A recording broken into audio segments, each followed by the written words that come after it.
আমার 15টা টাকা দিয়ে যাও। আমার কাছে কোনো ভাঙতি নাই। তো 10টা টাকা দিয়ে যাও। আমার কাছে 500 টাকার নোট আছে।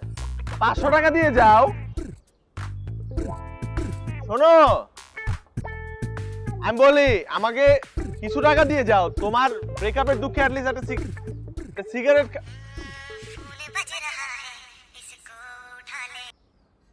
হ্যালো, আসসালামু আলাইকুম। ওয়ালাইকুম সালাম। আমি ফোন দিয়েছিলাম আপনাদেরকে, আপনারা ফোন ধরেন না প্রথমত, আর দ্বিতীয়ত 1 মাস হয়ে গেছে আপনাদের ওখানে চাকরি ইন্টারভিউ দিয়েছি, এখন পর্যন্ত জানান নাই কেন রেজাল্ট? সরি স্যার, ব্যস্ততার জন্য আপনাকে জানানো হয়নি।